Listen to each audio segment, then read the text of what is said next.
வணக்கம். சற்று முன் கிடைக்கப்பெற்ற மிக முக்கியமான செய்தி ஒன்று வெளியாகியுள்ளது. அதிமுகவின் தலைமை அலுவலகத்தில் போலீஸ் குவிப்பு. எடப்பாடி பழனிசாமி அவர்களுக்கு எதிராக தென் மாவட்ட நிர்வாகிகள் ஒட்டுமொத்தமான எதிர்ப்புகளை தெரிவித்துள்ளனர். அதிமுகவில் சசிகலாவிற்கு மட்டும்தான் தலைமை பொறுப்பேற்பதற்கு தகுதி இருக்கிறது. தானாக முன்வந்து எடப்பாடி பொதுச்செயலாளர் பதவியை ராஜினாமா செய்ய வேண்டும். 80 நிர்வாகிகள் 6 சட்டமன்ற உறுப்பினர்கள் கூண்டோடு ராஜினாமா செய்து தாவேகாவில் இணைந்து விட்டார்கள். நடைபெறக்கூடிய 7 சட்டமன்ற இடைத்தேர்தல், உள்ளாட்சி தேர்தல், நாடாளுமன்ற தேர்தல், அதிமுக ஏற்கனவே 11 தேர்தல்களில் தோல்வியடைந்ததை தொடர்ந்து மீண்டும் தோல்விற்கு அடித்தளம் அமைத்துவிடக்கூடாது. எடப்பாடியின் செயல்பாடுகள் அதிமுகவின் தொண்டர்களுக்கிடையே திருப்திகரமாக இல்லை. மக்கள் எடப்பாடியை வேண்டாம் என்று முத்திரை குத்திவிட்டார்கள்.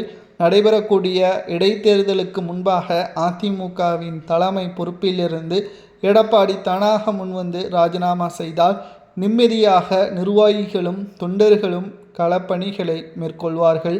சசிகலாவை அதிமுகவிற்கு வரவழைத்து உரிய அங்கீகாரம் அவருக்கு கொடுக்க வேண்டும்.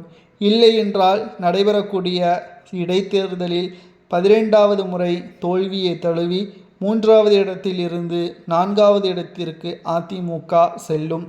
அதிமுகவில் உறுப்பினர்களது எண்ணிக்கை குறைந்து கொண்டே இருக்கிறது. பெண்களது ஆதரவும் இளைஞர்களது ஆதரவும் முற்றிலும் அதிமுகவிற்கு இல்லை. அதிமுகவின் அதிகாரங்களும் எடப்பாடி பழனிசாமி அவர்கள் தனது குடும்ப உறுப்பினர்களுக்கு அதிமுகவின் முக்கிய பொறுப்புகளை வழங்குவதிலும் அதிகமான கவனத்தை செலுத்தி வருகிறார். அதிமுகவில் இருக்கக்கூடிய பிரச்சனைகளை சரி செய்யாமல் தங்களுக்கு சாதகமான சூழலை உருவாக்குவதில் எடப்பாடி மும்முரமாக செயல்படுகிறார்.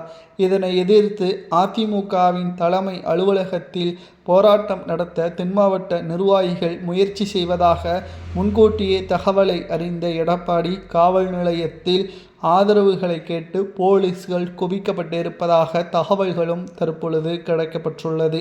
இனி வரக்கூடிய ஒவ்வொரு தேர்தல்களிலும் அதிமுகவில் பல்வேறு பிரச்சனைகளும் எடப்பாடியால் மட்டும்தான் உருவாகும். அதிலிருந்து அதிமுக வெற்றியடைய வேண்டும் என்றால் அதற்கு ஒரே வழி தலைமை மாறுவது மட்டும்தான்.